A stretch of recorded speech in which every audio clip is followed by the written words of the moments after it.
Hello, everyone. Thank you all for being here. It is an absolute pleasure and an honor to be able to talk about David Stumbo. David Stumbo is a Christian conservative. He has been the circuit solicitor in Greenwood, Lawrence, Newberry, and Abbeville for the last 12 years, 4 terms. He has tried death penalty cases. As a Christian conservative, we want somebody who's tough on law and order, but who's also smart and compassionate. And that's the kind of man he is. He's married, he has 4 children. He's loved and respected in the Greenwood area for sure. That's where I get to see him most often in our courtroom. I want to say that he has been a member, he has been the head of the Solicitors Association for South Carolina for some years. So all the solicitors know him. He's well loved and well respected by the solicitors. He came to me and when we were making the law changes this year, we were able to help him. He's always on top of it, always on top of the law as it's changing. And in that case, we were trying to help make sure that people who get guns shot at are able to bring criminal charges against the people doing the shooting, even if they don't get hit.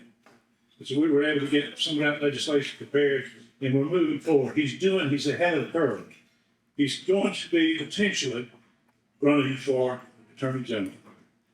He has not announced yet, but he has opened the campaign account, and he has followed the proper rules and regulations to do that. He worked under Donnie Myers, and there's not a stronger solicitor maybe except for Donnie Myers. He worked for Donnie for a number of years.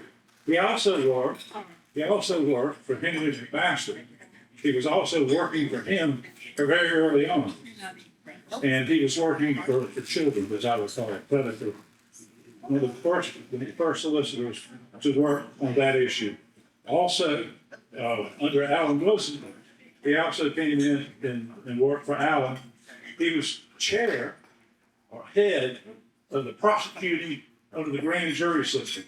Grand jury system is where our state government steps over county government, brings counties together, and brings statewide law and order crimes, protections.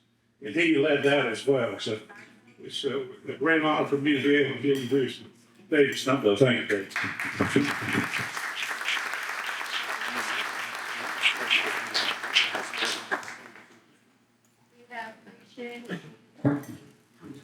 Thank you, Bill. Those were very kind words, and I am honored to be your friend, Senator Garrett. So thank you so much. Chairman Weber, thank you for the invite tonight to Lexington County. Love being here. My friend, Solicitor Rick Hubbard, glad he was able to join us tonight. Y'all, Lexington's kind of a second home for me. Anytime I come to Lexington, I feel like I'm coming home. And I'll explain to you why. My wife, Vanessa, and I lived here, came down here to go to law school, lived in West Columbia, a little townhouse right behind the hospital. All 4 of my kids were born here in Lexington County. In fact, I had a Christmas card sitting in my office for a long time, and I remember it well. We took the pictures over here at the park, the pond. I guess it's Gibson Road Pond. Is that right? It is. Yeah, the pond back here on the park on the pond. And I had come at that point from the courthouse. Dayton Riddle and I were trying a murder case. It was the old Lisa Rucker murder. And Vanessa said, "You got to come over. We got a photographer here for pictures." So that Christmas card makes me think not only of this being home for my kids so early in their lives, but also trying that murder case here with Dayton. Y'all, one of the best decisions I ever made was just right over here. It started right over here at Firehouse. I was working at the time for Attorney General McMaster. As Billy talked about, I was the head prosecutor for the Internet Crimes Against Children Task Force. This is about middle of 2007. I tried a case over here in the Lexington courtroom for the Attorney General. One of these y'all remember these cases where the SLED agents would pose as like a 12 or 13-year-old girl in these Yahoo chat rooms, and then the predator would show up with flowers and everything, thinking they were going to hurt this child. That was the job I had, one of the first jobs I had. We tried one of those cases in Lexington. If you remember that, that's why I think eventually you and Rob Madsen interviewed me over here Then I came in and talked to Solicitor Myers, and next thing I know, I'm working as an assistant solicitor in the 11th Circuit Solicitor's office right down the street here at this courthouse. Did that for about 4 years. That, y'all, was one of the best decisions I ever made. And the reason is, of course, at the Attorney General's office at the time, we were doing these internet predator cases, which were very important, certainly. I know now Governor McMaster had a big priority placed on protecting our children. But when I came to Lexington, and Rick will tell you this, they peaked every kind of case imaginable on me. I did everything from murders to armed robberies, drug trafficking. I can't remember the number of meth labs I prosecuted down in like Swansea and Gaston. I had a ton of them. A little bit of everything that I was able to do. So that's where I really learned how to be a courtroom prosecutor, fighting crime, working with law enforcement. Your sheriff, Jay Coon, tried a couple of his cases when he was an investigator with the town of Lexington. That's way back when, long before he ran for sheriff, and he's done a great job as your sheriff here in Lexington. But that were the formative years professionally for me. And as my children were growing up, and we lived here in the Columbia area, I was able to learn how to be a crime-fighting prosecutor. And at the age of 36, it turns out it's funny how the Lord opens doors and the Lord just works things however He's going to work them, because I didn't see it coming. Ended up when I was working for Donnie, Alan Wilson ran for Attorney General. Alan and I tried a case together in Spartanburg years ago, one that he's still very near and dear to Alan's heart. Where it was a retired Spartanburg City police officer that molested his granddaughter. And Alan and I sat second chair with Alan on that case, and that young lady came up to us after the trial and said, for the first time in my life, I don't feel like a victim anymore. I feel like I'm a survivor.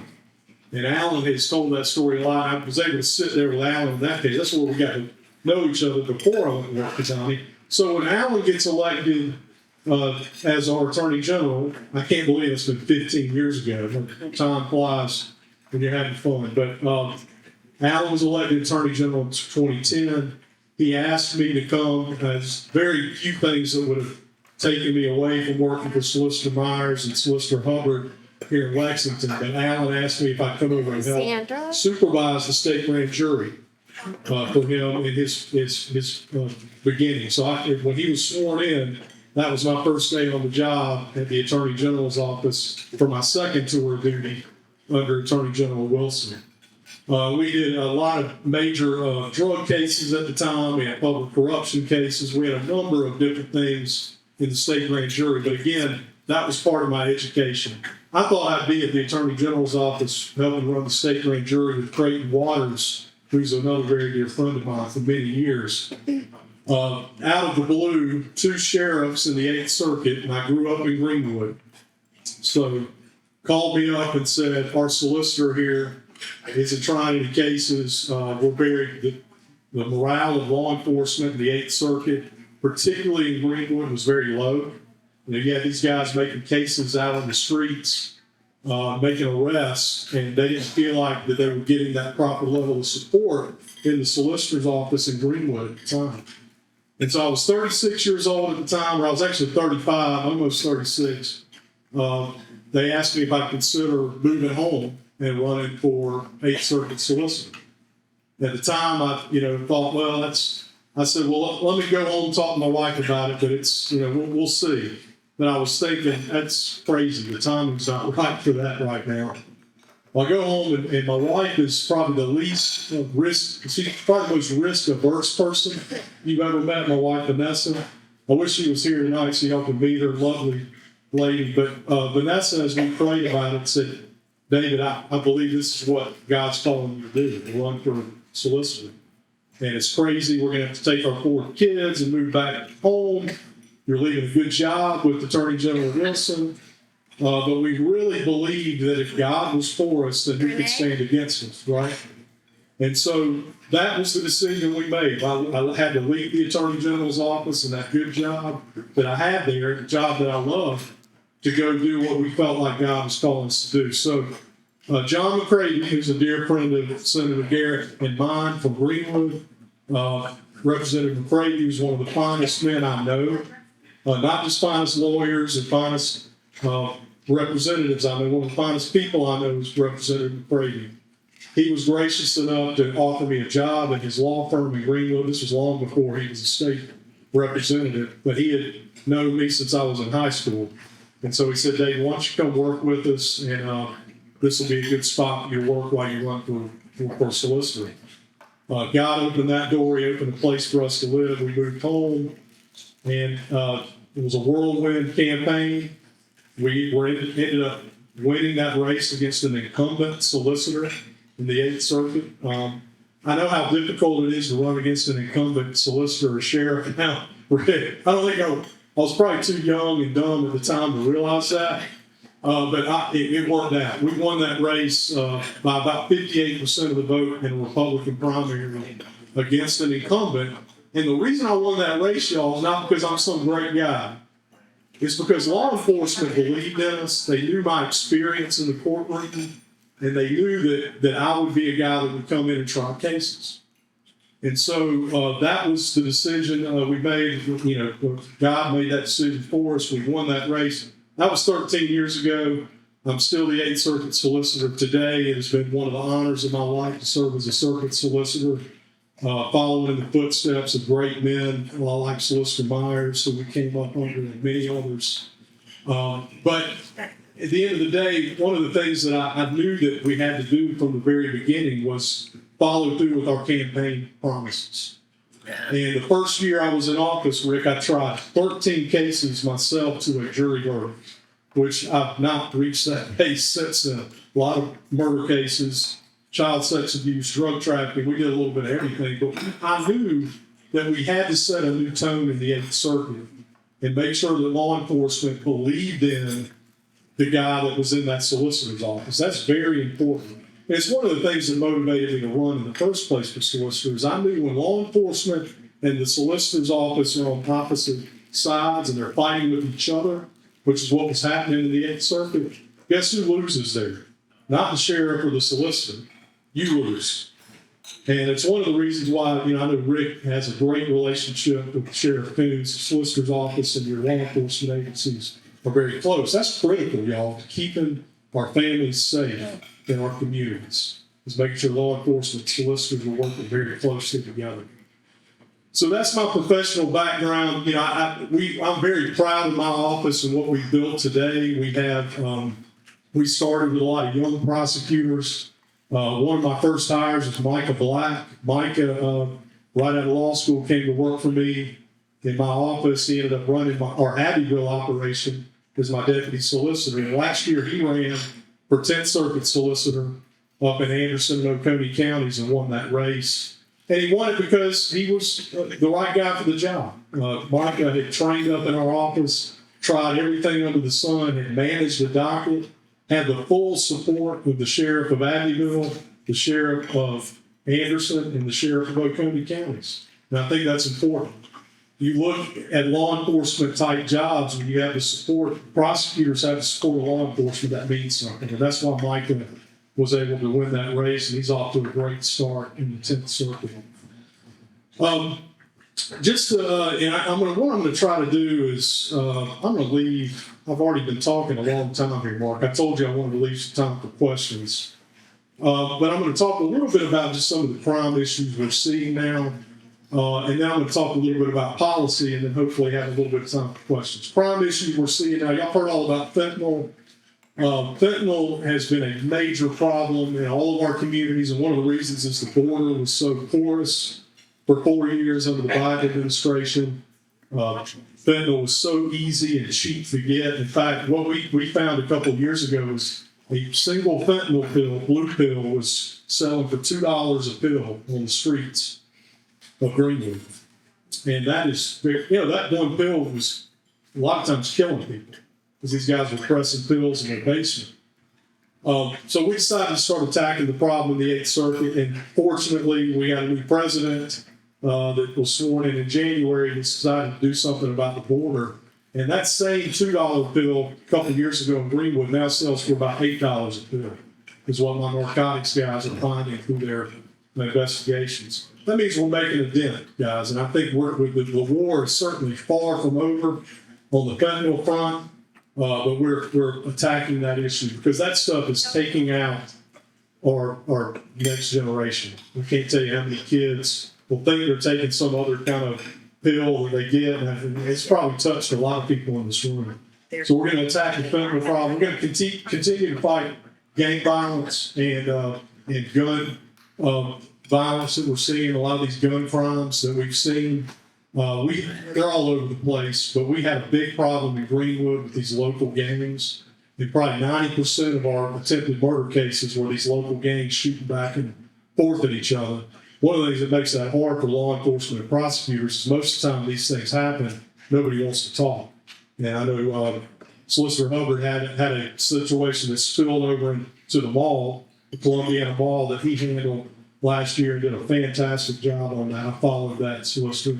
Y'all did a great job on that case. But we're seeing it all over the place. Thankfully, in the mall, there's cameras, and there were people that were willing to talk. And a lot of these crimes are happening in communities where people don't want to say what they've seen. So that is a challenge, but it's one that we're going to continue to fight. Domestic violence, we're doing better. I want you to tell you, 15 years ago when I started, when I was at the Attorney General's office and the Solicitor's office, South Carolina was regularly #1 in the country in domestic violence homicides. And 2015, through the leadership of a bunch of different people, I think Governor Haley at the time was a big part of this, the solicitors, the sheriffs, Attorney General Wilson was a big part of it. We were able to pass a law in South Carolina to really beef up our domestic violence laws, to enhance sentencing, and it's made a difference. We're no longer #1 in the country in domestic violence homicides, but there's still work to be done. So that's another issue that we're up against. We have a whole host of other criminal issues, y'all, but those are just 3 that I wanted to mention tonight, and we're going to continue to fight in South Carolina on all local, state, and even partnering with the federal partners in that. Policy-wise, one of the things that Attorney General Wilson has done very well, I believe, is fight federal overreach.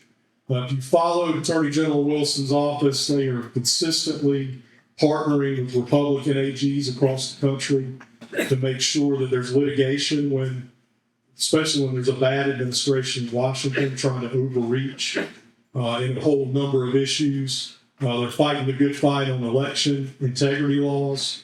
We're fighting the good fight on defending our heartbeat bill in South Carolina and making sure we're a truly pro-life state. But the Attorney General, I believe, that one of the things that office consistently has done is fight bad policy coming out of Washington and supporting good policy. Now we have an administration that is consistent for the most part, I think, with where we stand in South Carolina, and we're making sure in the courtrooms, we're utilizing the courtrooms to fight those battles. So, one last thing. I know I've been taught, people have asked me, have you announced for Attorney General yet? We're real close. We have formed an exploratory committee. We have started raising funds for that.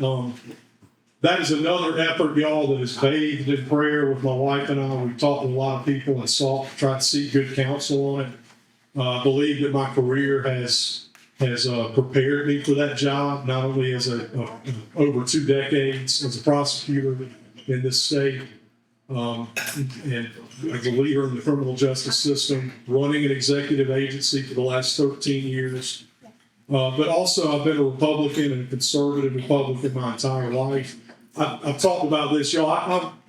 I say I'm pro-life, and it really is part of who I am because my parents took me to several, when we were in the life chains. We went to Washington a couple of times for the March for Life as a child. I remember as a young child going to that in Washington, D.C., and that had a huge impact on me. Fighting for life in the womb, unborn children, is something that I have a passion for. I have always supported pro-life candidates. I'm 100% pro-life, always have been, always will be. That is something that is going to be a major. One of the reasons why Mr. McCravey, Representative McCravey, is such a strong kindred spirit of mine. I think without Representative McCravy and Senator Garrett here, and I think Senator Garrett cast the deciding vote in the Senate when the heartbeat bill was passed the first time, and it made a big difference when Senator Garrett was elected. And we have to remain vigilant on that and not let our foot off the gas in protecting life. And so that's kind of in a nutshell who I am. Chairman Weber, I could probably talk. I'm a lawyer. I guess I used to be in the courtroom. I can talk a lot, but I would like to open it up for questions if that's okay for 5 minutes. Yeah, if you ask a question, you can raise your hand and we can recognize you. Come on, somebody's got a question. There we go. On the screen. We have seen several state house members and senators indicted. What's your thing with the corruption, fighting corruption and ethics laws with the state house members and senators?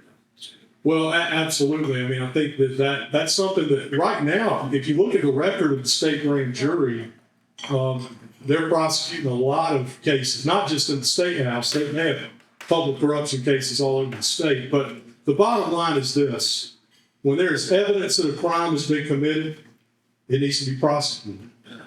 The one thing that we need to make sure of is that we take law enforcement's investigations and what the evidence is and what the evidence shows and prosecute those cases. It's real easy to throw accusations around about illegal activity. It seems like we're seeing that a lot in politics these days. Isn't that what they did to the president for 8 years? I remember seeing President Trump constantly being accused of committing crimes, but it doesn't seem like there was any evidence of it, right? So we have to be really careful as prosecutors, and Rick will tell you, we have the highest ethical standards there are as prosecutors. And when there's probable cause based on real evidence that a crime has been committed, then we need to go after it 100%, Mike, and I think that's a good point. So yes, that is something that we need to make sure we have accountability for when there are laws broken. Now, whether that's somebody killing somebody or somebody committing a misconduct act in office.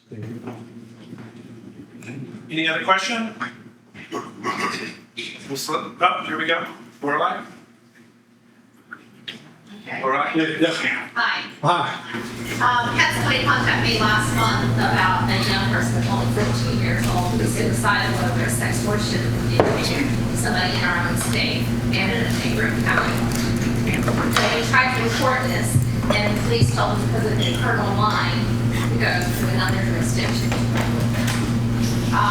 What are we doing to help in these instances? What parents and family members do to intervene? Our children are under attack online. It's a serious issue. And when that was brought to me just as a friend, somebody who supports these efforts to protect this, I had to turn to legislators that I knew of. So Brandon Guffey is one legislator who has been very involved. Yes, He's absolutely one. Yes. Absolutely. My concern is that there isn't any force until these wounds a child is what was concerning about the issue. Right. That's what's terrifying. Well, in thankfully, in Representative Guffey's son's case, and of course that case I believe still pending in federal court, they were even making arrests on a guy and extraditing from Africa. I believe some country in Africa. It's a very big deal. Yeah. Yes. So one of the things that is very difficult is that is a case that because Representative Guffey really just relentlessly fought on it. We as the state prosecutors would need to have those federal partnerships. The state department, we just need to build those relationships and make sure the State Department is assisting us with that, the Department of Justice. Because that case is in federal court right now. It would be very difficult for the state prosecutors on our own without federal assistance reach out and get somebody out of Nigeria. So we need to just be working together. Yes, Okay. right. The DOJ and then the State Department work very closely together. And people in these situations have to do. The family literally it's fine. Right. Well, I think that the police department at least take a report on it. Okay. Well, that should be done. Okay. No question. So they can go to another state and file.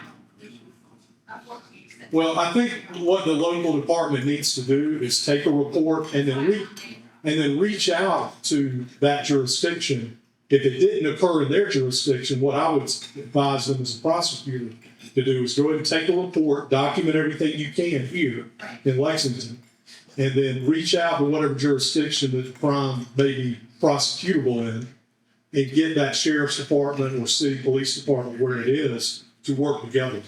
And it's all about that.